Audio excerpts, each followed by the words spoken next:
Meus irmãos amados, vos saúdo com a paz do Senhor Jesus. Quantos estão felizes aqui essa noite? Ao Senhor nosso Deus seja sempre a honra, a glória e o louvor. Eu quero registrar ao Senhor os meus agradecimentos pelo privilégio de poder estar aqui com vocês. É muito bom poder servir a essa igreja. Estar nessa casa de oração é um presente, é uma dádiva, é um privilégio. E eu quero louvar aos céus pela oportunidade de estar aqui com vocês.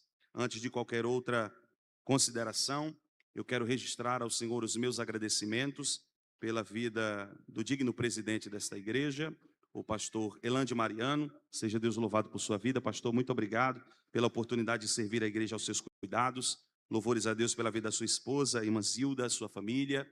A minha oração é que os céus continuem o abençoando e fazendo ainda mais frutífero e produtivo o seu ministério. Meu agradecimento a toda a liderança da juventude. Eu quero registrar aqui duas pessoas em especial, o Mateus Vitor e também o Tiago Rosa.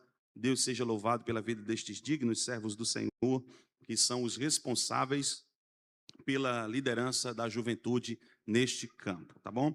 Meu agradecimento a Deus pela vida de vocês. Me faça acompanhar da minha esposa, mãe Isabela, dos meus filhos, Lucas e Theo. É muito bom poder estar aqui. Eu fiquei muito feliz em ouvir o Danilo dizer que tem boas memórias dessa igreja, e eu também tenho boas memórias desta igreja.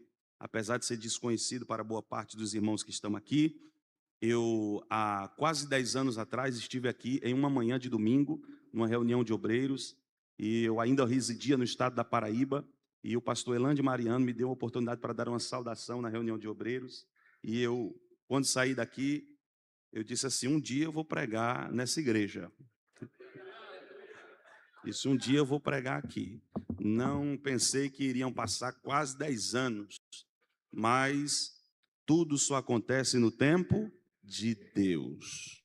Coisa boa é viver o tempo de Deus. E eu me alegro em estar aqui. Eu vinha lembrando com a minha esposa, comentando com ela, e o Senhor é bom, sua misericórdia dura para sempre. Deus abençoe o cantor Danilo, sua vida tem edificado a cada um de nós. Eu tenho sido abençoado por Deus através da sua ministração essa noite, e tenho por certo que, se for vontade do bom Deus, Ele há de continuar falando aos nossos corações. Quantos vieram aqui para receber a palavra de Deus? Quem veio aqui para receber a palavra de Deus? Quem quer ouvir a palavra de Deus? Se você tem o exemplar da Bíblia Sagrada, abra sua Bíblia, onde a minha está aberta, no primeiro livro dos Reis.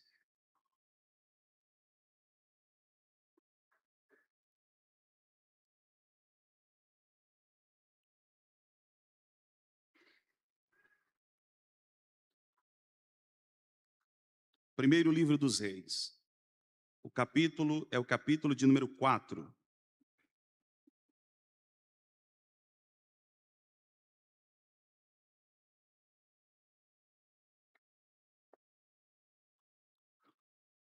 Capítulo é o capítulo de número 4. Eu quero ler com vocês um único versículo apenas para nossa reflexão, enquanto você localiza o capítulo 4 do primeiro livro dos Reis. Eu quero também louvar a Deus pela vida de alguns amigos que estão aqui. A irmã Ana Lúcia, Deus a abençoe. A vida da Mariane, a vida do Estevão. Muito bom ter vocês conosco aqui essa noite. Primeiro livro dos Reis, capítulo 4, lerei um versículo apenas para nossa reflexão. Eu vou lhe fazer um pedido, não sei se é um pedido atrevido, mas é um pedido sincero, que ao ler o texto, você não despreze o texto que eu lerei. O texto é muito simples, talvez você vai dizer assim: meu Deus, o pregador ficou doido. Mas é um texto que, com certeza, falará aos nossos corações. Se você abrir o seu coração para receber a palavra de Deus, você receberá aquilo que do alto será dispensado sobre nós. Quem diz amém? Capítulo 4, versículo de número 16. Capítulo 4, versículo de número 16.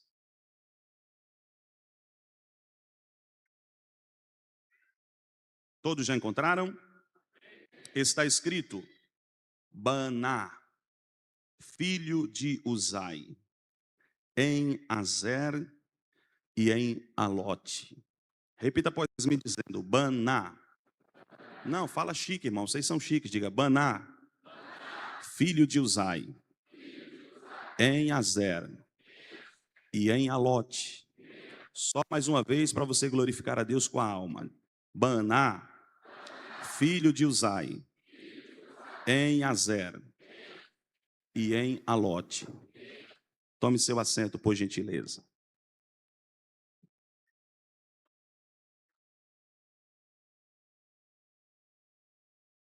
Olhe para cá, me empreste a sua atenção por alguns minutos. Prometo que serei extremamente prudente com o horário que me foi proposto.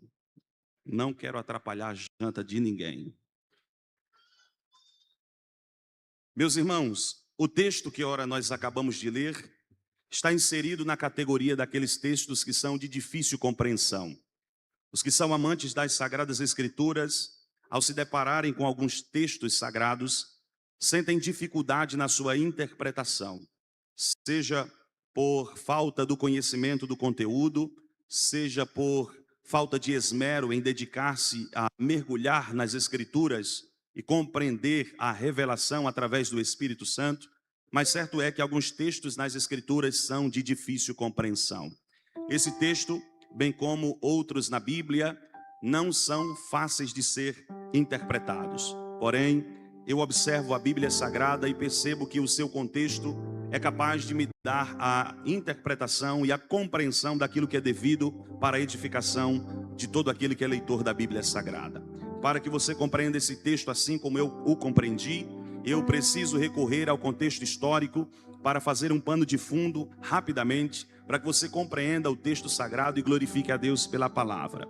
Então, olhando para a Bíblia Sagrada, historicamente falando, eu percebo que esse texto está estreitamente ligado a uma das fases da história dos filhos de Israel, chamado de período transicional. Teologicamente falando, este período chamado de período transicional é o período que compreende a transição do período chamado de período teocrático para o período chamado de período monárquico. Quando nós usamos estas duas expressões, parece que é uma referência desconhecida de todos que aqui estão ou de boa parte que aqui estão. Mas eu preciso lhe explicar estas duas fases para a sua compreensão do texto que fiz questão de mencionar aqui esta noite. A primeira fase mencionada é o período chamado de período teocrático. Se eu fizesse uma pergunta a todos os que aqui estão, você crê que Deus está no controle de todas as coisas? Certamente você me daria uma resposta positiva dizendo: Deus está no controle de todas as coisas. Porém, em algum tempo da Bíblia Sagrada, em dado tempo das Sagradas Escrituras, a governabilidade do Todo-Poderoso esteve presente no meio do seu povo, na instrumentalidade de pelo menos dois grupos de pessoas. O primeiro grupo, chamado de juízes. Os juízes eram os responsáveis por serem instrumentos bélicos, instrumentos finos na mão do Todo-Poderoso para livrar a nação de Israel dos seus algozes. Ao estudar a Bíblia Sagrada, mais precisamente o livro dos Juízes, você irá perceber que este tempo da história dos filhos de Israel é considerado um período negro da história dos filhos de Israel, pois a Bíblia Sagrada informa-nos que eles viveram um ciclo vicioso. Israel se aliou de forma tão profunda com o pecado que eles não conseguiram mais se desvencilhar do pecado. Uma vez que mergulhados estão nos seus pecados, Deus encontrou um meio de fazer com que os filhos de Israel retornassem a Ele, pois Deus tem esta capacidade de criar planos, forjar projetos, e nenhum deles é possivelmente frustrado. Não dá para frustrar os planos de Deus. E assim sendo, a Bíblia Sagrada diz-nos que Deus criou este plano para que os filhos de Israel tornassem a Ele. E que plano seria este? Governar na instrumentalidade dos juízes. Todas as vezes que Israel sofria a punição pelos seus pecados, pois as nações vizinhas os assolavam, não lhes davam direito de colher aquilo que plantaram, levavam as suas famílias escravas e humilharam e subjugaram os filhos de Israel, chegando eles a pagar tributo a outros povos. A Bíblia diz que Deus levantava os seus instrumentos a saber os juízes, e estes eram responsáveis por, na força do Todo-Poderoso, na unção de Deus, com a capacitação do Eterno, guerrear as suas guerras e livrar os filhos de Israel das mãos dos seus inimigos. Quando os filhos de Israel eram livres das mãos dos seus inimigos, a Bíblia diz que eles retornavam às suas terras, recebiam de volta tudo aquilo que havia sido saqueado, e Deus dava um período de estabilidade para o seu povo. E o problema dos filhos de Israel era justamente este período de estabilidade. E por quê? Na estabilidade, os filhos de Israel se acomodavam na sua espiritualidade. Não sei se você vai conseguir dar glória a Deus com o que eu prego, mas eu vou melhorar isso para que você me entenda. Os filhos de Israel estavam tão acostumados com as provisões divinas, com o cuidado do Eterno, com a proteção do Todo-Poderoso, que diz a Bíblia Sagrada que eles se acomodaram na sua espiritualidade. Pior que acomodar-se na sua espiritualidade é a Bíblia informar que eles rejeitaram os juízes. Desta forma, Deus encontrou outro meio de falar com o seu povo. Agora Deus vai levantar um segundo grupo de pessoas neste período chamado de período teocrático. Deus vai levantar aqueles que são chamados profetas. Estes profetas, eles seriam instrumentos divinos, não para trazer uma lamentação a Deus como faziam os sacerdotes, não para trazer juízo sobre a nação de Israel como juízes, ou tampouco livrá-los das mãos dos seus inimigos por sua instrumentalidade bélica. Os profetas, eles tinham a responsabilidade de ouvir a voz de Deus e transmitir com fidelidade os oráculos de Deus ao povo. Eles recebiam de Deus as informações que vinham do seu trono e transmitiam à nação de Israel. Só que o problema dos filhos de Israel é que eles acreditavam que a instrumentalidade dos profetas seria apenas para a consolação, seria apenas para a edificação. Quando os profetas decidiram de Deus serem instrumentos e agora passaram a serem confrontantes, os filhos de Israel rejeitaram este confronto, porque para eles era muito melhor serem edificados e consolados do que serem confrontados. Este mal permeia os nossos dias, e é uma verdade para quem é amante das Sagradas Escrituras, que boa parte de todos aqueles que adentram as portas da igreja, eles procuram uma mensagem de edificação, eles procuram uma mensagem de consolação, mas quando a mensagem parte para o confronto, esta mensagem é rejeitada. Por isso, os filhos de Israel rejeitam a mensagem dos profetas, e agora diz a Bíblia que este tom de rejeição está no meio do povo de Deus. Eles rejeitam o sacerdócio, eles rejeitam os juízes e eles rejeitam os profetas. Só que nesta época, diz a história sagrada, o profeta, o sacerdote e o juiz chamava-se Samuel. Samuel foi rejeitado, e eu não sei se você vai dar glória a Deus, mas eu sou corajoso. Samuel é o tipo do líder que quando é rejeitado não aceita a rejeição, pois ele quer o aplauso, ele quer o laurel, ele quer o abraço, ele quer o tapinha nas costas, ele quer a bajulação. Porém eu olho para a Bíblia Sagrada e vejo que Israel não está lhe oferecendo isso. Quando os filhos de Israel chegam para ele e disseram: nós não queremos mais sacerdotes, nós não queremos mais juízes, nós não queremos mais profetas, Samuel se sentiu constrangido e correu para falar com Deus e disse: Senhor, a nação de Israel está me rejeitando. Deus disse: Samuel, por que eles estão te rejeitando? E ele diz: olha, eles não querem mais o sacerdócio, eles não querem mais o juizado, eles não querem mais a profecia. E agora o que é que eu faço se sou eu o sacerdote, se sou eu o juiz, se sou eu o profeta? Deus disse: olha, Samuel, vou te dar uma lição para você carregar para a vida. Quem te fez sacerdote? Ele disse: o Senhor. Quem te fez juiz? Ele disse: o Senhor também. Quem te fez profeta? Ele disse: o Senhor. Então Samuel, perceba que eles não estão te rejeitando, eles estão rejeitando a mim. Eles não estão rejeitando a você, eles estão rejeitando a mim. Só para você abrir a boca e glorificar a Deus, todas as vezes que você rejeita uma liderança, você não rejeita quem lidera, você rejeita quem estabelece a liderança. Vou continuar. Todas as vezes que você rejeita uma liderança, você não rejeita quem lidera, você rejeita quem a estabeleceu. E como quem estabelece é Deus, automaticamente você está rejeitando o Todo-Poderoso. Só que eu olho para a Bíblia e vejo que Deus vai comunicar algo a Samuel. Ele diz: Samuel, dá para eles o rei que eles querem. Dá para eles o rei que eles? Dá para eles o rei que eles? porque eles desejavam um rei segundo o seu coração. Aqui se encerra o período teocrático e se inicia o período monárquico. O período da monarquia é o período do governo divino através da instrumentalidade dos reis. Só que eu olho para a Bíblia e vejo que os filhos de Israel desejam um rei segundo o seu coração, pois eles olham para as outras nações e veem que eles têm os seus reis, e eles veem que eles têm a sua liderança, e é uma liderança visível, palpável, tangível. Porém eu olho para a Bíblia Sagrada e vejo que os filhos de Israel não entenderam nada sobre reino, não entenderam nada sobre espiritualidade, nem tampouco sobre as coisas eternas. Pastor, e por quê? Porque eles estão desejando um rei visível, mas que não pode nada, quando na verdade eles já têm um rei invisível que pode todas as coisas. Vou falar de novo. Eles estão desejando um rei visível, mas que não tem poder nenhum. Mas quando na verdade ele já tem um rei invisível que pode todas as coisas. Pois só o Deus que nós estamos adorando aqui esta noite pode ser chamado de El Shaddai. E ele disse para Abraão: eu sou o Todo-Poderoso. Quem diz glória a Deus por isso? Aí a Bíblia diz que Samuel vai receber de Deus a orientação para ungir Saul como rei da casa de Israel. Só que Saul é o rei segundo o coração dos homens, e o problema é que Deus já tem um rei segundo o seu coração. Não sei se você vai pegar isso de primeira, mas se não pegar eu vou repetir. Deus já tem um rei segundo o seu coração. Pastor, mas Davi ainda não nasceu. Aqui está a grandeza do rei segundo o seu coração. Seus dias ainda não foram mencionados fisicamente falando, mas a Bíblia diz que no plano divino ele já é o rei segundo o coração de Deus. Prova disso é que Davi diz: eu era uma substância informe, eu nem havia sido gerado no ventre da minha mãe, e todos os meus dias já estavam escritos no teu livro. Aleluia.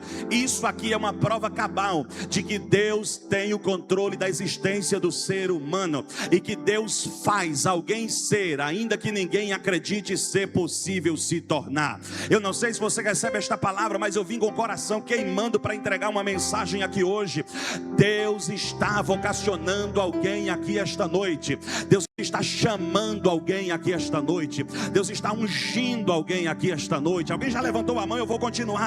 Deus está habilitando alguém aqui esta noite. Deus está dando poder para alguém aqui esta noite. Deus está dando unção para alguém aqui hoje. Quem recebe esta palavra?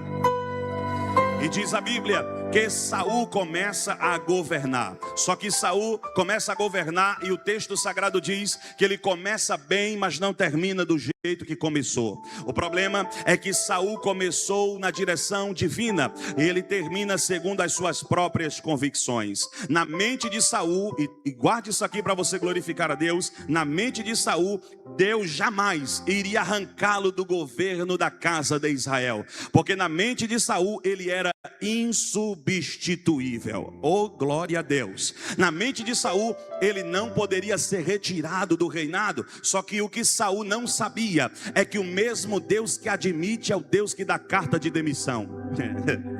Vou falar de novo. O mesmo Deus que admite é o Deus que dá carta de demissão. Eu olho para a Bíblia Sagrada e vejo isto em muitos textos sagrados, mas eu vou mencionar pelo menos um para você dar glória a Deus aqui esta noite. A Bíblia Sagrada diz que havia um indivíduo chamado Sebna. Sebna era copeiro de Ezequias, e este Sebna, ele servia ao reinado de Ezequias. Só que o problema de Sebna é que Sebna andava com gente grande, e porque ele andava com gente grande, ele achava que era grandão também. Eu vou repetir: ele, por andar com gente grande, ele, por andar como alguém nobre, ele, por andar com alguém influente, ele achava que era grandão também. Aí a Bíblia diz que já no final de sua vida, ele decidiu comprar um jazigo, ele decidiu comprar um terreno nos sepulcros da cidade. E aí o que é que ele fez? Ele não comprou entre os plebeus, ele resolveu comprar entre os nobres. Aí ele compra um jazigo para ser sepultado entre os reis. Pastor, tem algum problema em ser sepultado entre os ricos, entre os nobres, entre os influentes? Não. O problema não é o jazigo que ele compra. O problema é a intenção do coração. O problema é que ele quer dar um nível para ele que ele ainda não tem. E eu vou repetir: o problema é que ele está querendo dar um nível para a vida dele que ele ainda não tem. E é um problema quando você quer dar um nível para a tua vida vida que você ainda não possui. É um problema quando você quer ter aquilo que você não foi chamado para ter, fazer aquilo que você não foi chamado para fazer, estar onde você não foi chamado para estar. Quando ele diz: eu vou comprar um sepulcro entre os reis, Deus achou soberba no seu coração.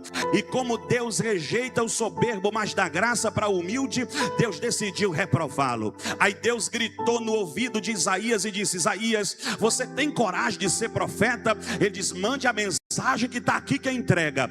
Recebeu a mensagem de Deus e a mensagem era essa: vai até Sébina e diga para Sébina que ele está se achando muito. Ele está pensando que está com tudo, mas não está com nada. Ele está pensando que é grande porque anda entre os grandes, que é nobre porque anda entre os nobres, mas eu sei quem ele é. Eu achei soberba no coração dele, e ele não entendeu ainda que sou eu quem estabeleço, mas sou eu quem removo, sou eu quem dou e sou eu quem tiro, sou eu quem põe e quem faço sair.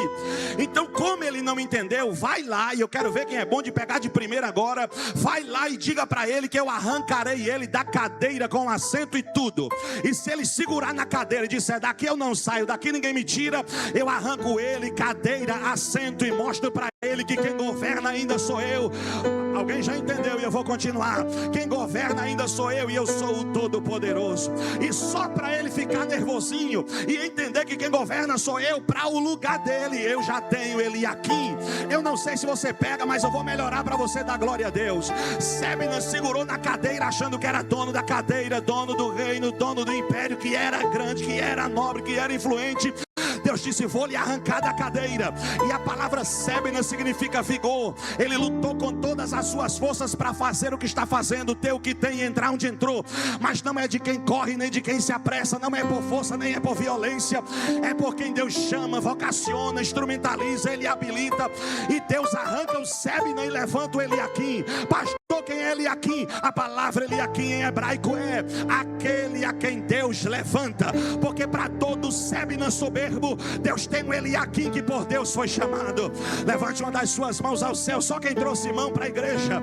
Coloca a mão no ombro de alguém que está do seu lado e diga: cuidado com a soberba, porque o Deus que admite é o Deus que demite, o Deus que dá é o Deus que tira, o Deus que entrega é o Deus que arranca. Eu não sei se você vai ter coragem, mas fala para alguém: se Deus te chamou, Deus arranca quem tem que arrancar, remove quem tem que remover, tira quem tem que tirar.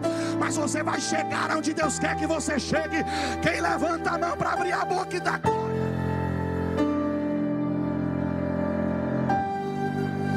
Oh, glória ao Todo-Poderoso. Saul se achava insubstituível. Aí Deus trabalha por trás dos bastidores. Olhe para cá. E Deus vai levantar um rei segundo o seu coração. Ele chega para Samuel e diz assim: Samuel, enche o teu chifre de azeite e vem. Eu gosto disso aqui. Não é enche o chifre de azeite e vai, é enche o chifre de azeite e fé. Enche o chifre de azeite e a casa de Jessé o belemita, porque eu já me provi de um rei. Só umas coisinhas aqui para você dar glória a Deus. Primeira coisa que Deus diz: enche o chifre de azeite e vem.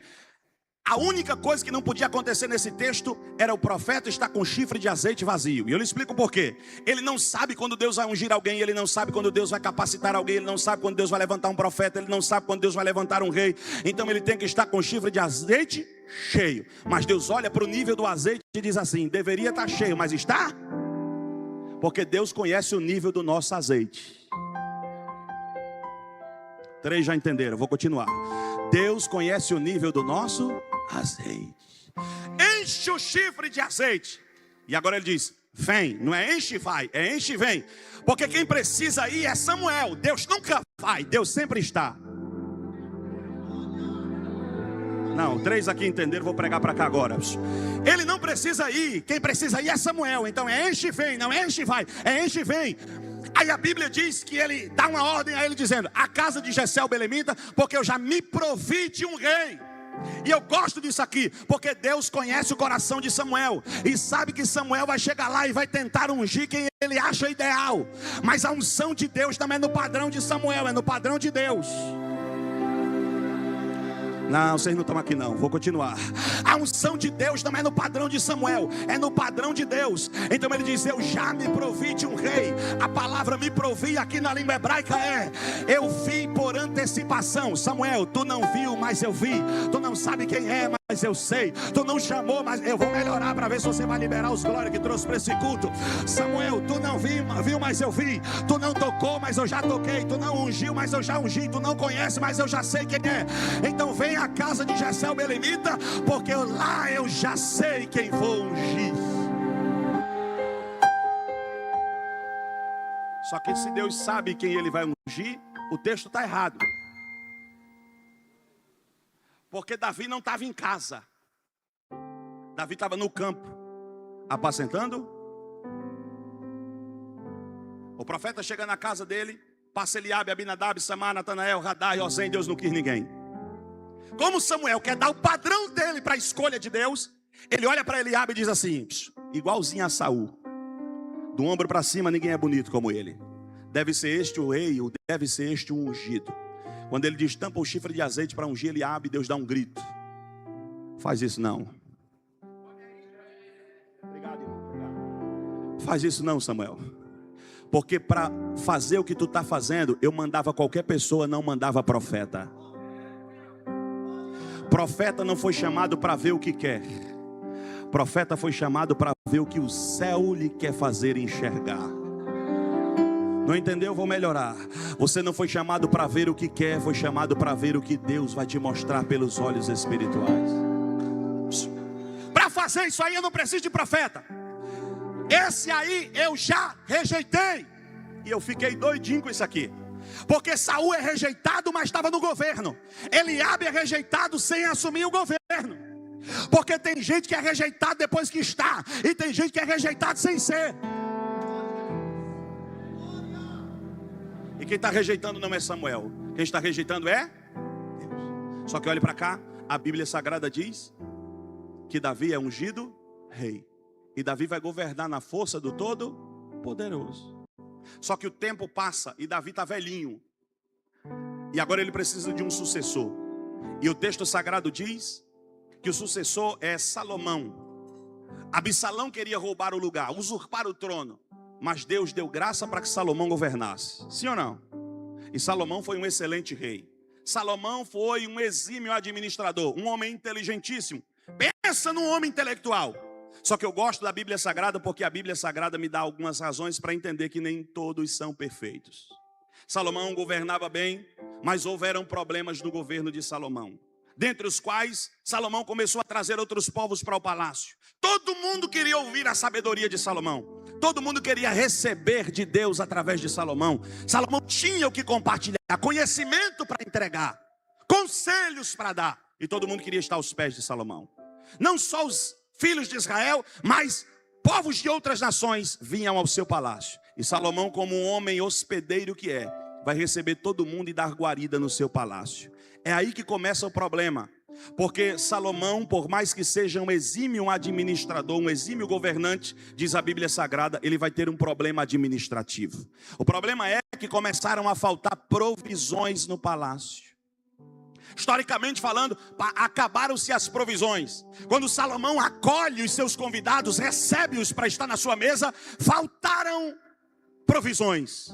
E aí Salomão, como um bom estrategista que é governante exímio, a Bíblia diz que ele começa a planejar aquilo que ele vai fazer. E Salomão tem gente grande, Salomão tem sacerdote, Salomão tem chanceler, Salomão tem mordomo, mas nenhum destes foi capaz de suprir a necessidade do palácio. Aí Salomão teve uma ideia: eu vou chamar alguém que por Deus foi instrumentalizado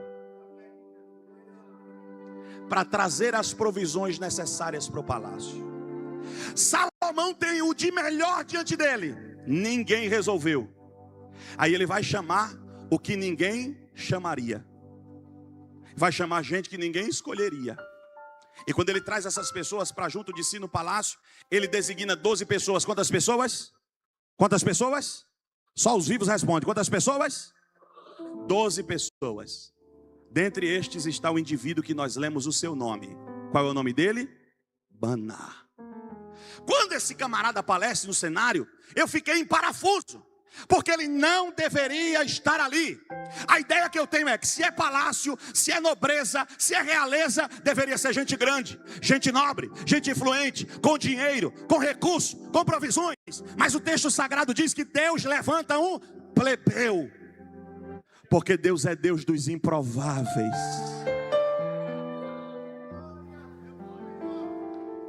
Deus é Deus dos improváveis. E talvez eu estou pregando para a gente aqui improvável. Quando o improvável aparece no palácio, Salomão diz: você vai ser um dos instrumentos que vai suprir as necessidades do palácio. Só que se ser chamado pelos homens já promove um problema, imagina ser chamado por Deus diante dos homens. É para enlouquecer. Porque sempre se levantarão questionamentos. Eu vou lhe fazer pensar: ou você acha que todo mundo vai aplaudir o que Deus vai fazer na sua vida?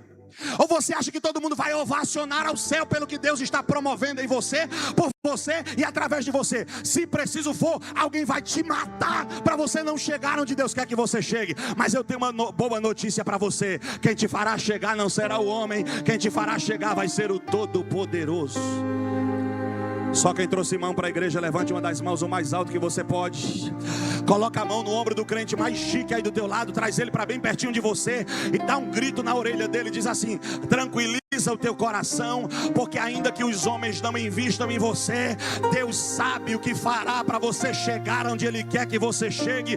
E eu não tenho cara de profeta, mas eu sei quando Deus está usando a minha boca, e é uma palavra de Deus para alguém aqui nesta casa. Eu te chamei, e se eu precisar te colocar em lugares estratégicos, eu vou fazer você chegar, mas você vai chegar para que meu nome seja glorificado. E olhe para cá, o cara está no palácio, é plebeu, mas Deus deu acesso. É plebeu, mas Deus abriu a porta. Não era para ter dado glória no acesso, mas tudo bem. É plebeu, mas Deus deu acesso. É plebeu, mas Deus abriu a porta. É plebeu, mas Deus fez inserir ele no contexto. E a Bíblia diz que ele aparece lá. Só que há um problema. Quando ele aparece, vai começar o questionamento. Pastor, e qual é o questionamento? Primeiro, com relação ao seu nome. Segundo, sua filiação. Terceiro, o lugar de onde ele saiu. E aqui que a gente entra no texto que eu li. Porque quando alguém chega para ele e diz assim: qual é o seu nome?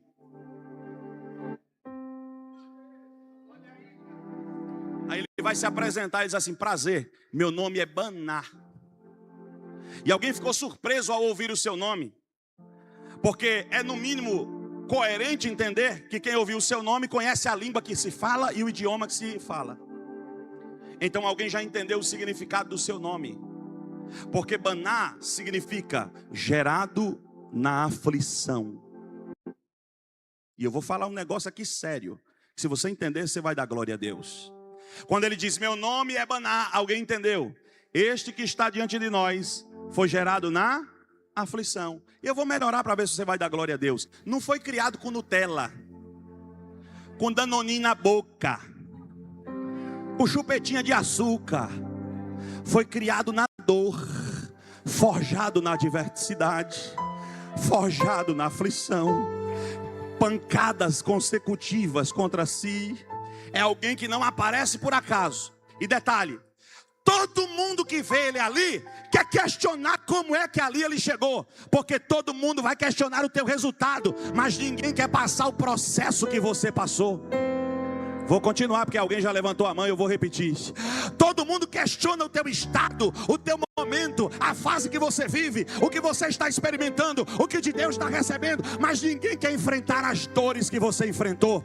Ninguém quer passar pela escassez que você passou, a prisão que você viveu, o dilema que você suportou, as pedradas que te atingiram. Só que eu tenho uma boa notícia para você, e se servir, se abre a boca para dar glória a Deus. Você sofreu, mas chegou, apanhou, mas chegou, sofreu, mas rompeu, sofreu na vida, mas está onde Deus quer que você esteja.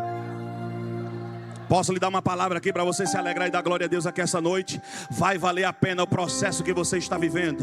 Vai valer a pena a adversidade que você está vivendo. Vai valer a pena a crise que você está enfrentando. Vai valer a pena a pancada que você está sofrendo. Vai valer a pena as aflições que você está suportando. Vai valer a pena essa guerra no teu contexto familiar. Vai valer a pena essa crise, essa perseguição, essa dor. E por que, pastor? Está te dando estrutura para você viver o que Deus tem reservado para você.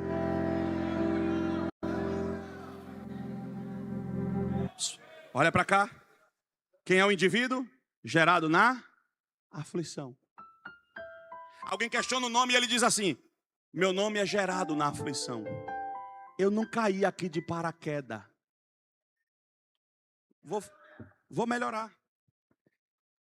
Eu não precisei da ajuda humana para chegar aqui. O que eu estou vivendo é vontade de Deus. Porque os acessos de algumas pessoas estão estreitamente ligados ao seu nível de relacionamento humano, ao nível de influência que possui, a quem lhe inseriu, a quem lhe ajudou. Esse camarada aqui está dizendo: a minha dor me trouxe até aqui. Primeiro questionamento respondido. Aí alguém vem e faz uma segunda pergunta: quem é o teu patrocinador? Qual é a tua filiação? E ele diz: eu sou filho de Uzai. Pouquíssimas pessoas aqui conhecem Uzai. Eu vou melhorar isso aqui para você me entender. Ele vai contar a história do próprio pai para quem ele questiona. Ele diz assim: olha, eu sou filho de Uzai. Na Bíblia, Davi teve 3 amigos. Quantos amigos? Quantos amigos? Só os vivos respondem. Quantos amigos? Primeiro amigo, Aitofel. Só que me perdoe a minha sinceridade, eu não quero um amigo como Aitofel na vida. Porque Aitofel, segundo diz a Bíblia, era o conselheiro mor de Davi. O camarada tem conselhos tão sábios que o Talmud judaico diz que pareciam os conselhos de Deus. Só que na primeira oportunidade, Aitofel tentou matar Davi. E eu não quero na minha vida amigos que me honrem em público, mas me matem em secreto. Que me honrem diante dos homens, mas que tentem me matar às escondidas. Só que eu tenho uma boa notícia: se você vier aqui para dar glória a Deus, você vai receber essa palavra. Para todo Aitofel traidor, Deus tem um Jonatas. E Deus tem o Uzai. Se eu provar, você glória a Deus, então vamos lá. Saul queria matar Davi porque não aceitava a unção de Deus sobre Davi. E a Bíblia diz que ele queria matá-lo. E ele contou para Jonatas: vou matar esse moleque ainda hoje.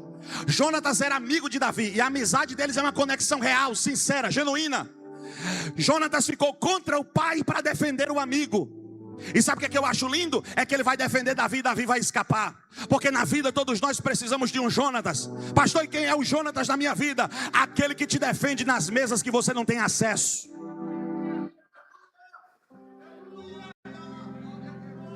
Tem lugar que você não entra, mas o teu nome está lá. Tem lugar que você não tem acesso, mas o teu nome está exposto lá. Mas Deus sempre tem um Jonatas para dizer: ele não, ela não, ele não, ela não. Ele não, vou falar até você dar glória a Deus. Ele não, ela não, ele não, ela não, ele não, ela não. Ele escapa. Esse é um amigo. Mas ele tem um terceiro amigo, quem é? Uzai. Na rebelião de Absalão, Uzai foi o instrumento divino para Davi escapar.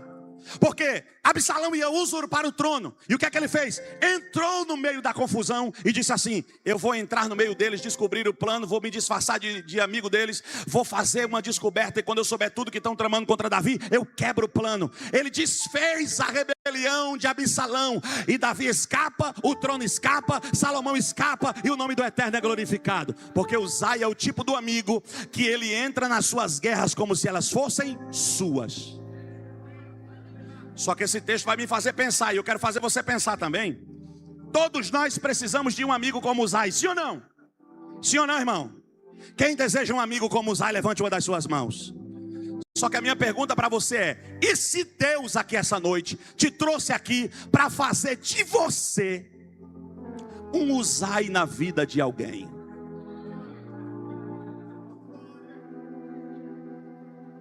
Porque nós somos bons para que alguém nos defenda. A gente é bom para que alguém compre a nossa guerra. A gente é bom para que alguém entre na nossa adversidade. Mas quando somos nós, tenho nada a ver com isso. A confusão é dele. Ele que procurou o problema. Só que Uzai arrisca a sua vida para que Davi escape, Salomão fique vivo e o trono fique em paz. E olhe para cá. Talvez vai acabar seu glória, mas eu continuo. Quando Uzai defende a todos, os inimigos de Davi agora se tornam inimigos de Uzai. Todo mundo esquece Davi, esquece Salomão, esquece trono, e agora desenha um alvo nas costas de Uzai. E o desejo deles agora é matar quem? Uzai. Só que eu amo a Bíblia, porque na hora de Uzai, ninguém se levantou para defendê-lo. E na vida, por vezes, nós estamos vivendo esse dilema. Qual é o dilema, pastor? É que a gente defende todo mundo, honra todo mundo, abraça todo mundo, acolhe todo mundo, honra todo mundo, ajuda todo mundo. Mas na nossa vez, todos se escusam. Alguém nos deixa, nos abandona e a gente fica só. Só que eu tenho um alento para a sua alma aqui essa noite. Pastor, qual é o alento? É a palavra Uzai. Uzai na língua hebraica significa: o Senhor tomou por conta. Obrigado, irmão. Só um irmão ali levantou a mão. Vou repetir para você dar glória a Deus. O Senhor tomou por conta. Sabe o que é que Deus está dizendo para Uzai? Você levantou para defender todo mundo, na tua vez ninguém te defendeu. Você comprou a guerra de todo mundo, na tua vez ninguém comprou o teu barulho. Você entrou na guerra de todo mundo, na tua vez ninguém entrou na tua guerra. Mas se ninguém entrar na tua guerra, diz o Senhor, eu vou entrar na tua guerra como se ela fosse minha. Levante uma das suas mãos ao céu, que eu quero ver quem trouxe glória para a igreja. Coloca a mão no ombro do crente mais cheio aí do teu lado e dá um grito no ouvido dele. Diga: se todos te abandonarem, se os teus amigos não te assistirem, se os teus colegas te deixarem, pastor, isso aqui é muito sério, se os teus companheiros te deixarem, eu tenho uma notícia boa para você que veio adorar a Deus aqui essa noite: o céu vai se mover em teu favor, Deus vai levantar do trono por você. Eu não sei se você dá glória, mas eu continuo. É por isso que eu creio no que disse o salmista: se não for o Senhor que esteve do nosso lado, quando os homens maus se levantaram contra nós, os nossos inimigos já teriam nos engolido vivos. Mas só para você dar glória a Deus, graças a Deus que Ele não nos deu por presa aos seus dentes. Antes a nossa alma escapou do laço, como um pássaro escapa do laço do passarinheiro. O laço quebrou e você escapou. Alguém achou que você ia morrer, mas você está vivo. Você está vivo. Segure na mão de pelo menos duas pessoas aí do teu lado e diga: você escapou, vais continuar vivo. Meu irmão, sacode esse crente que está aí do teu lado. Faz alguma coisa para ver se ele acende o fogo de novo. Porque tem gente que é movida a banda, tem gente que é movida a música, tem gente que é movida a batuque. Mas aqui a palavra de Deus está sendo pregada para alguém. Eu estou quebrando o laço contra a tua vida. Você vai escapar, a tua casa vai ficar de pé. Quem recebe esta palavra, levante a mão, abra a boca e diga alguma coisa.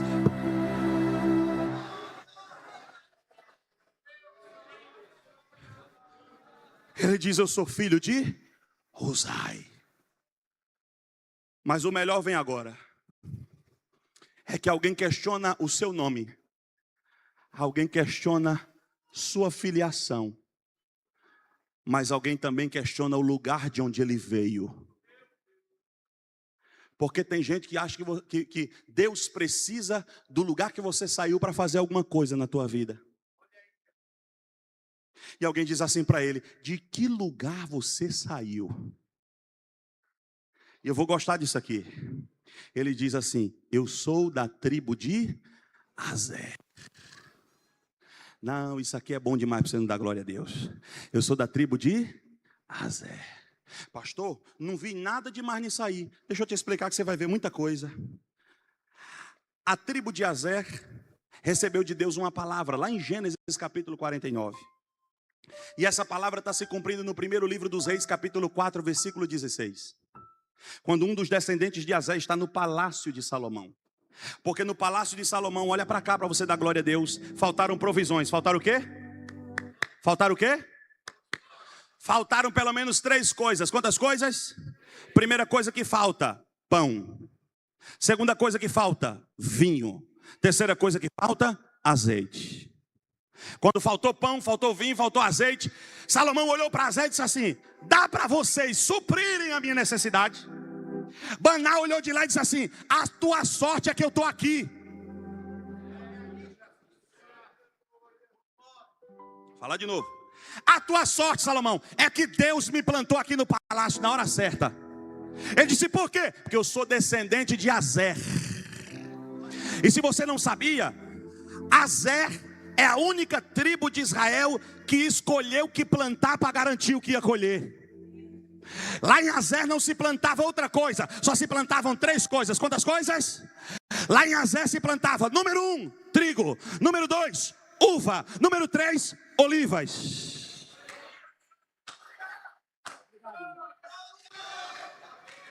Alguém aqui entendeu? Meu irmão, até os músicos estão dando glória a Deus, irmão. Você não deu glória a Deus ainda? Só vai para cá. Lá no Palácio de Salomão falta pão. No Palácio de Salomão falta uva, ou falta vinho, melhor dizendo. No Palácio de Salomão falta azeite. Aí a banda olhou e disse assim: é sorte de vocês eu estar aqui, porque lá de onde eu venho a gente planta trigo, a gente planta uva e a gente planta oliva. Só que você deu glória a Deus porque você não entendeu nada que eu preguei. E por quê? Porque no palácio falta pão, no palácio falta vinho e no palácio falta azeite. Só que lá em Azer tem trigo, tem uva e tem oliva. Trigo não é pão, uva não é vinho e oliva não é azeite.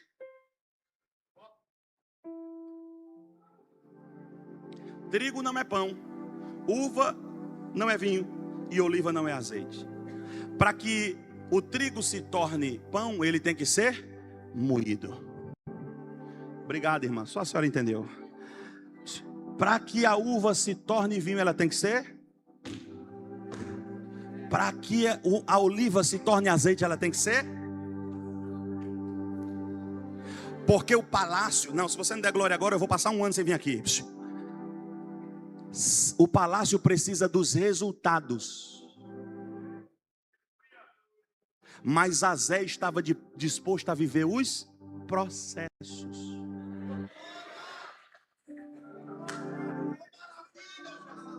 Vou falar até você dar glória a Deus, irmão. Todo mundo quer o resultado, mas ninguém quer o...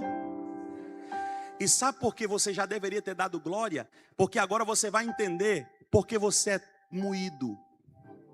Obrigado, irmão. Porque você é pisado. E porque você é pressionado. O trigo, quando é moído, se extrai o melhor dele. A uva, quando é pisada, se extrai o melhor dela. A oliva, quando é pressionada, se extrai o melhor dela. Você está sendo moído, mas está extraindo o melhor de você. Você está sendo pisado, mas Deus está extraindo o melhor de você. Você está sendo pressionado, mas Deus está extraindo o melhor de você. E sabe qual é a loucura do diabo? É porque ele queria que você parasse quando fosse moído, mas você não parou. Ele queria que você desistisse quando fosse pisado, mas você continua aí. Ele queria que você entregasse os pontos quando fosse pressionado, mas você continua dando glória a Deus. Pastor, e por que o diabo está preocupado? Porque ele sabe que se não te atrapalhou no processo, ele não vai impedir os teus resultados. Levante uma das mãos, pelo amor de Deus, porque lá vai a profecia. O diabo vai fazer de tudo para você parar quando estiver sendo moído. Vai fazer de tudo para você parar quando estiver sendo pisado. Vai fazer de tudo para você parar quando estiver sendo pressionado. Mas a palavra de Deus para alguém aqui é: não para. Vai doer, mas não para. Vai chorar, mas não para. Vai sofrer, mas não para. Pastor, e por quê? Porque quando você tiver pão, alguém vai dar glória a Deus. Quando você tiver vinho, alguém vai dar glória a Deus. Quando você tiver azeite, alguém vai dar glória a Deus. Me ajuda a pregar, me ajuda a pregar. Olha para cá, segura na mão do crente mais cheio de Deus aí do teu lado. E diga para ele assim: o que Deus vai te entregar. Não com essa cara feia não, irmão, pelo amor de Deus. Vocês já ouviram coisa pior. Mas eu vou falar, olha para cá. Fala para alguém aí, diga: quando Deus te fizer chegar aonde Deus vai te levar, você vai ter o que oferecer para a tua geração. Eu vou falar um negócio aqui que se servir, você dá glória a Deus. Você está recebendo trigo aqui, mas não é à toa. Você está recebendo vinho aqui, mas não é à toa. Você está recebendo azeite aqui, mas não é à toa. Porque você recebe pão aqui, recebe vinho aqui, recebe azeite aqui. Mas esse pão não é para aqui, esse vinho não é para aqui, esse azeite não é para aqui. Pastor, e para onde é? Quando a festa encerrar. Porque tem gente que o glória dele só serve até 9 horas daqui a pouco. Mas Deus está falando: esse pão que você vai sair daqui vai alimentar a cidade de Marília inteira. Obrigado. Alguém já entendeu? Esse vinho que você está recebendo aqui vai saciar Marília inteira. Este azeite que você está recebendo aqui vai trazer unção para esta cidade. Quem pode levantar a mão para o céu?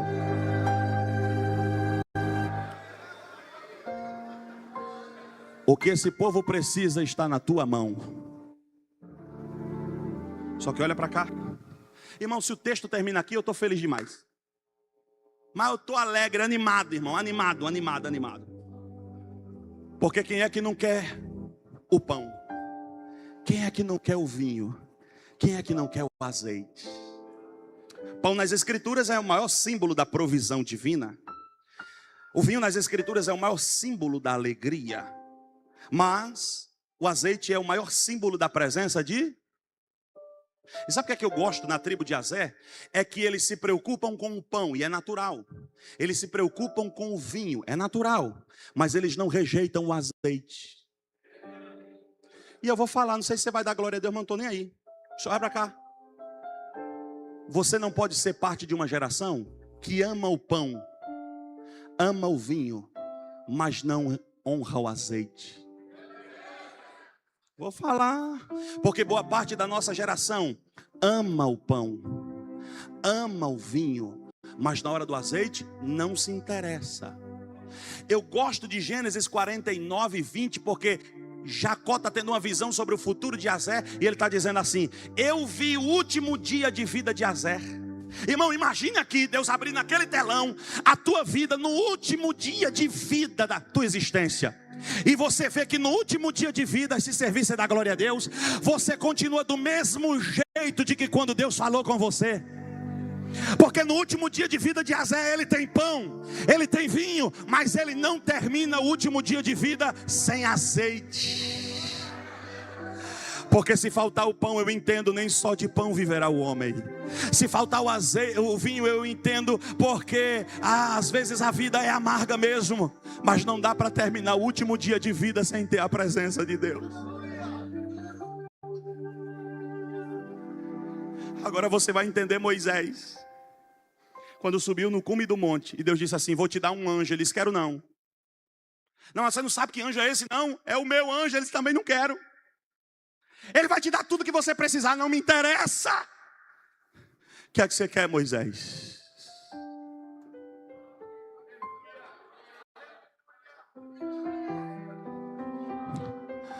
Se a tua presença não for comigo, não me faça subir daqui.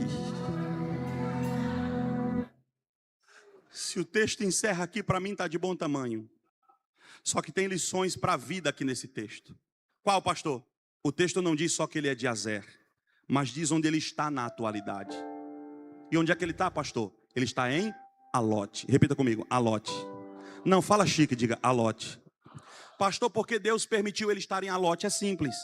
Porque a vida em Azer é muito tranquila.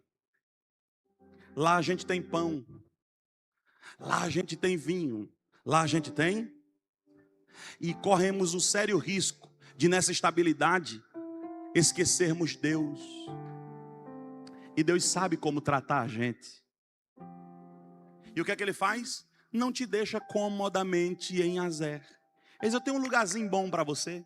Qual o lugar que o senhor tem para mim? Alote. Mas não, senhor, tem tanto lugar. Não. Lá é o melhor lugar para você estar. Por quê? Alote vai ser teu ponto de equilíbrio. Tu vai saber o que... Não, essa aqui é forte, irmão. Anota para tu postar no Instagram mais tarde. Alote te dá o que você precisa. Ou melhor, Azer te dá o que você precisa, mas Alote te dá o que você necessita. Azer te dá o que você quer. Alote te dá o que Deus quer te entregar. E olhe para cá. Quando ele vai para Alote, Deus deu uma lição para ele. Porque a palavra Alote significa instrumento pequeno que carrega algo grande. Não, eu vou falar de novo. Instrumento pequeno que carrega algo grande. Pastor Elande, sabe qual é a lição que Deus está dando para Baná? Baná, eu te fiz grande, eu te fiz notável, eu te coloquei entre os príncipes, te dei o que faltava neles. E eu gosto disso aqui, Danilo, porque Deus entrega para gente pequena o que falta em gente grande. Vocês estão aqui? Era para ter dado glória, mas tudo bem. Deus entrega para gente pequena o que falta em gente grande. Ele diz, tua vida está muito cômoda, mas eu vou te dar uma lição para você carregar para a vida. Qual? Nunca esqueça que você é um instrumento pequeno e grande é o que você carrega.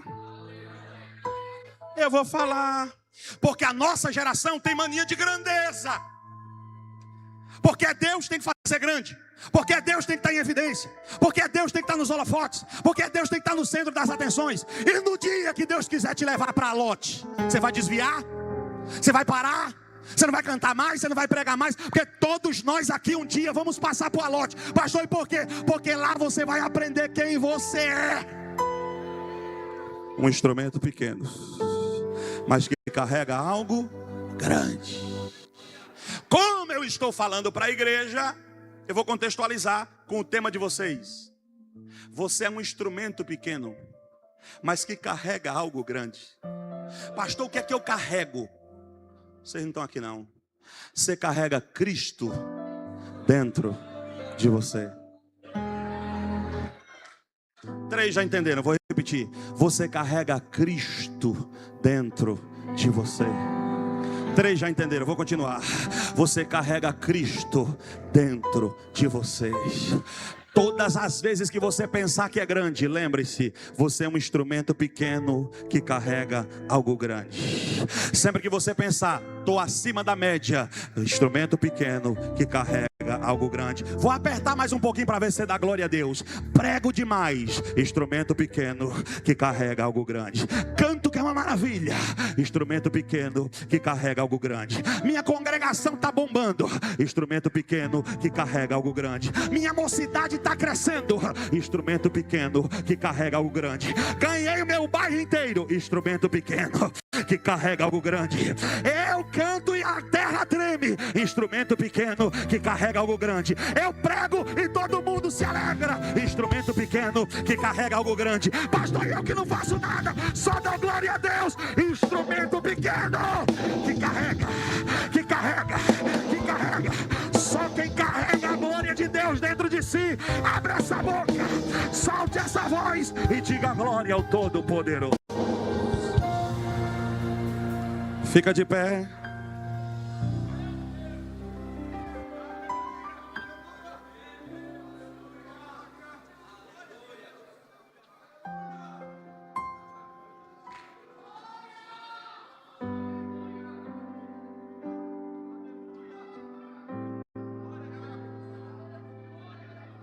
Pega na mão de alguém aí e me ajude a pregar.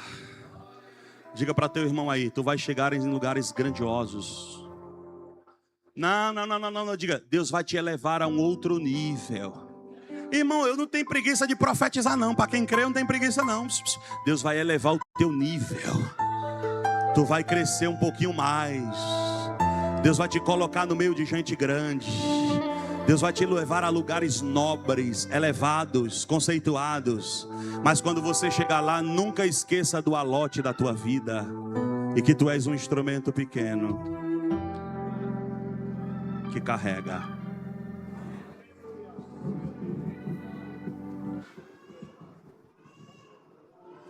Quem está vivo, diga glória a Deus. Já que me foi autorizado a orar, eu quero fazer uma oração por você. Pastor, eu não me vejo nesse nível todinho, não. Eu não me vejo com essa capacidade todinha, não. Você acha que eu me via com capacidade de pregar aqui, irmão? Eu vinha falando para minha esposa dentro do carro, dá vontade de dar meia volta e voltar para trás. Mas nós temos que lembrar que nós somos instrumentos pequenos, que carrega algo. E eu estou sentindo que Deus vai entregar algo grande para alguém aqui essa noite. Eu queria que você saísse do seu lugar e viesse aqui à frente.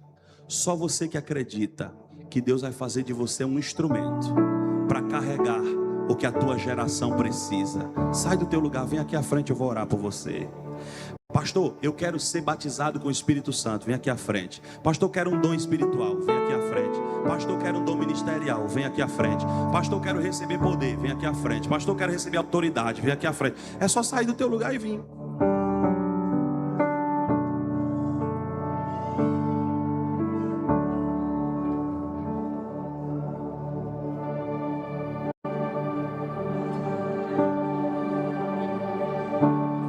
Vem com vontade de receber, irmão. Já vem dando glória a Deus. Vem mais para frente que está chegando mais gente. Pode vir para cá, vem para cá, vem para cá, vem para cá. Enquanto você se aproxima, deixa eu liberar uma palavra. Agora você vai entender o porquê das tuas dores. Agora você vai entender o porquê das tuas aflições. É porque Deus está forjando você. Deus está te dando uma estrutura para você viver o que está reservado para o teu futuro. A tua casa às vezes não acredita no que Deus tem com você, mas fala: Deus na minha boca. Eu vou surpreender alguém na tua casa e alguém saberá que eu sou o Deus da Assembleia de Deus em Marília. E que eu levanto a quem quero, dou poder a quem quero, dou graça a quem quero, unjo quem quero, capacito quem quero. Quem veio aqui para receber já abre a boca para adorar.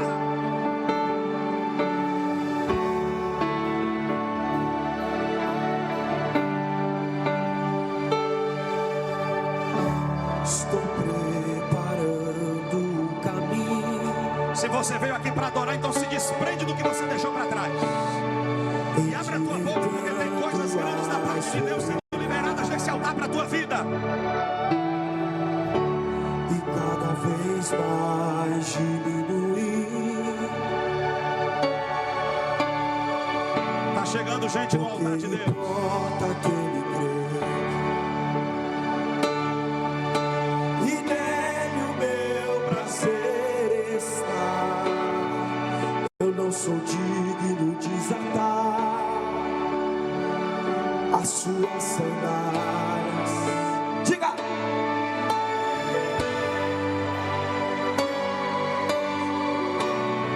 E eu caminho com a certeza que ele virá. Quem veio para adorar, levante as mãos e adore. E é É ele.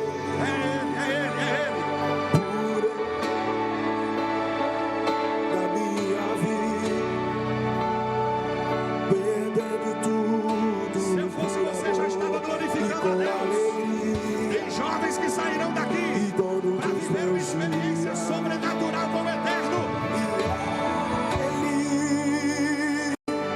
Por ele que eu estou gastando a minha vida, perdendo tudo por amor e com alegria, e dono dos meus dias, e ele virá. Quem pode adorar? Soberano em poder, ele virá. Quem pode abrir a boca e glorificar a Ele?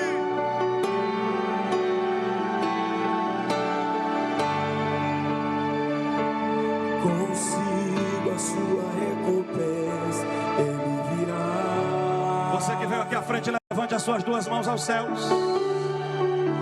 Eu queria que você estivesse recebendo essa noite aquilo que eu estou recebendo. Eu queria que você mergulhasse no rio que eu estou mergulhando. Ezequiel capítulo 47 diz que o profeta foi convidado a entrar no rio. As águas começaram nos artelhos, as águas passaram aos joelhos, depois passaram aos lombos. Aí chegou a um nível que só era possível atravessar a nado. Quem está de fora não conhece a profundidade do rio, só conhece a profundidade do rio quem mergulha. Se você ficar de fora dele, não vai entrar na profundidade. Mas se você vem para mergulhar, então mergulha, porque tem um nível mais profundo.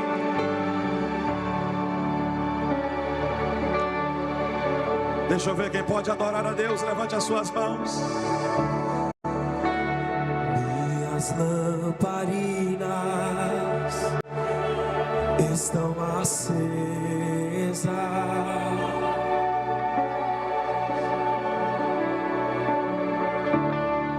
Só estou esperando o barulho dos teus passos em direção à porta. É só bater que eu vou abrir para o Senhor. entrar.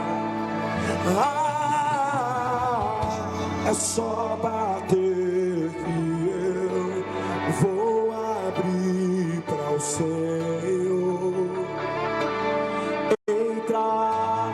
Levante as suas mãos para o céu e diga: eu já coloquei as minhas vestes. Onde estão os adoradores? Eu sou só te esperando, vem, vamos cantar. Maranata.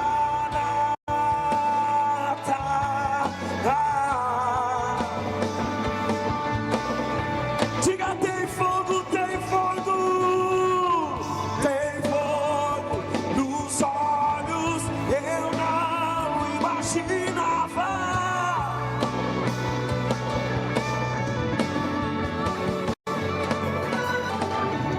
Meu noivo esperado, eu amo, e pode morar aqui, e a terra clama. Oh,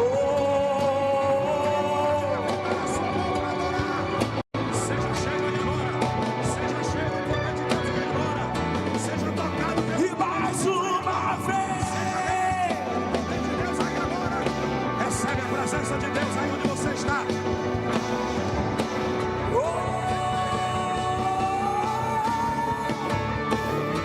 Que seja hoje, que seja agora, e vem derramar o teu Espírito. Que seja hoje, que seja agora, e vem derramar o teu Espírito. Que seja hoje, que seja agora,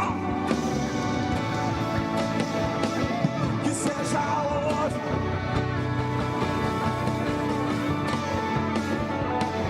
Você que veio aqui à frente, segure na mão de alguém que está do seu lado agora.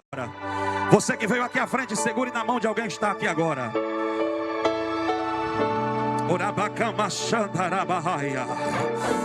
Onde estão os batizados com o Espírito Santo? Onde estão os crentes que falam em outras línguas? Segura na mão desse jovem aí agora. O céu acabou de me comunicar algo e eu quero compartilhar aqui com vocês. Há uma guerra travada no mundo espiritual para tragar a vida de alguém aqui agora.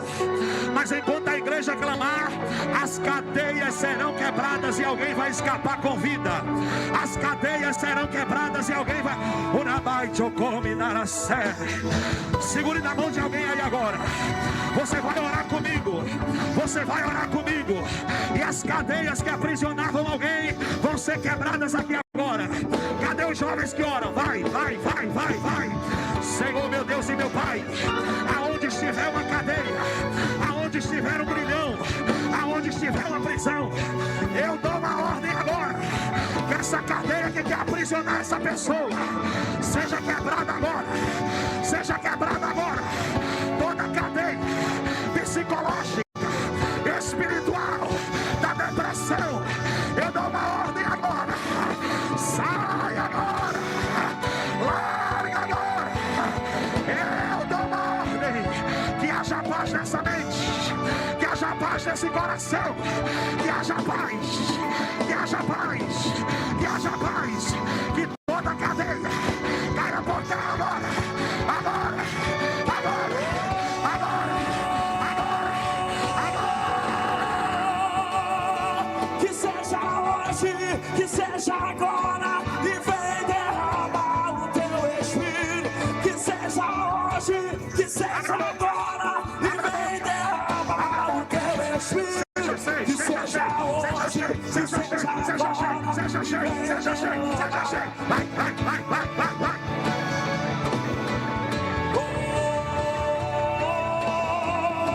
Te amo, meu papai.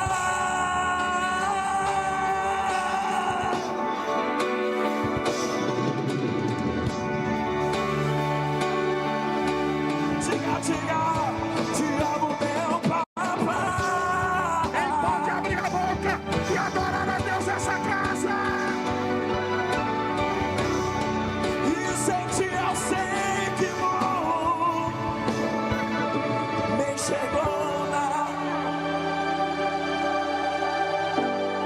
Eu preciso orar por você. Me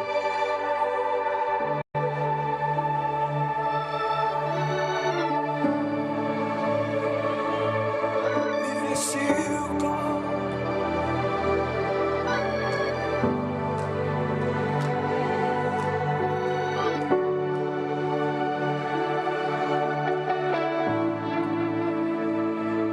Deixa eu fazer uma pergunta aqui, eu preciso encerrar.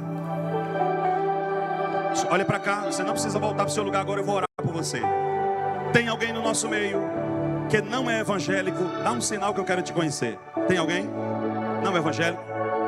Tem alguém aqui que nos visita? Temos uma jovem ali, obrigado. Tem alguém afastado do evangelho aqui essa noite? Afastado do evangelho? Levanta a mão. É você afastado do evangelho? Tem mais alguém afastado do evangelho? Você é afastada? Você também? Meu Deus. Pastor Elante, toda vez que eu falo com alguém afastado do evangelho, eu me lembro do filho pródigo. O maior erro do filho pródigo não foi sair da casa do pai, foi o dia que ele quis voltar para a casa do pai. Porque Mateus, quando ele quis voltar para a casa do pai, ele não diz assim, eu vou voltar porque lá tem pai. Ele diz, eu vou voltar porque lá tem pão. E tem gente que volta por causa do pão que falta, mas nunca por causa do pai que faltou. E por que não por causa do pai que faltou? Porque o pai nunca faltou. E sabe o que é o pão? É a isca de Deus. Às vezes o pão falta, que é para você encontrar o pai. Não entenderam não, vou falar de novo. Às vezes o pão falta, que é para você achar o pai. Só que eu tenho uma boa notícia para você. Não foi você que achou o pai, foi o pai que te achou. E o pai achou alguém aqui essa noite. Esse moço que está aí na nave da igreja, sai do teu lugar e volta para Jesus aqui agora. É você mesmo. Abra aí que ele está vindo aqui para frente. Essa moça que está afastada, vem para cá que eu vou orar por você. Esse jovem que estava afastado, vem para cá que eu vou orar por você. Tem mais alguém afastado do evangelho? Vem para cá correndo. Eu vou orar, eu vou orar, eu vou orar, eu vou orar, porque quando eu oro, essa moça que não é evangélica, eu quero te convidar para você tomar a decisão mais importante da tua vida. Eu quero te convidar para ter uma mudança na tua história. Jesus quer salvar a tua alma. Sai do teu lugar e vem aqui à frente que eu quero orar por você. Vem entregar a tua vida para Jesus. Eu vou orar, eu vou orar, eu vou orar, eu vou orar, porque quando eu oro, o capeta sai da minha casa, sai do meu lar. Eu vou buscar, eu vou buscar. Sai do teu lugar depressa. Sai do teu lugar. Corre para voltar. Oh, o que seria de mim sem ti?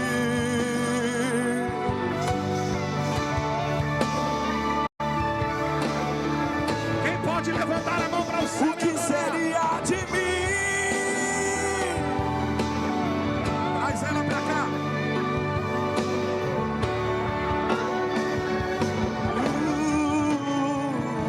Se tiver mais alguém, dá um sinal para eu te conhecer. Tem mais alguém afastado do evangelho? Tá chegando mais um, traz ele para cá. Vem para cá, vem para cá, vem para cá. Tem mais alguém? Se me aperrear muito, eu vou aí. Vocês duvidam? Espera aí.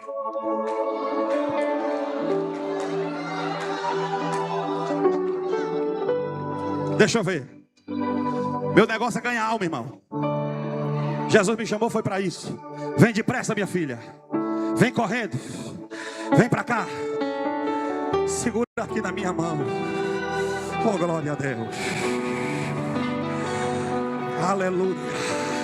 Se tiver alguém aí do teu lado, traz para o altar de Deus. Fica ali que a gente vai orar por você. Vai bem para ali que eu vou orar por você. Se tiver mais alguém, eu vou aí buscar. Tem mais alguém? Tem mais alguém? Tem mais alguém? Dá um sinal que eu quero te conhecer. Não tem? Vamos orar em nome de Jesus. Estenda a mão para cá e diga assim: Senhor Jesus. Não, irmão, mas fala de verdade. Diga: Senhor Jesus, aqui estão os teus filhos, que nessa noite ouviram a tua voz, ouviram a voz do teu Espírito, e não endureceram seus corações. Diga, Senhor Jesus, que a partir de hoje haja uma mudança radical na vida dos teus filhos. Diga que toda a sentença do mal seja quebrada aqui agora. Diga que essas vidas sejam restauradas.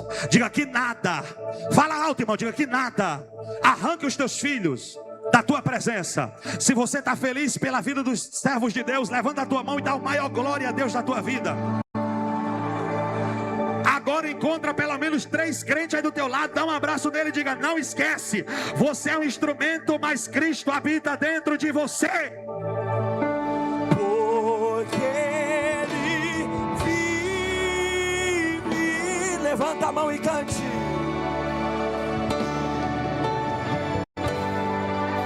Isso é o Mad Mac.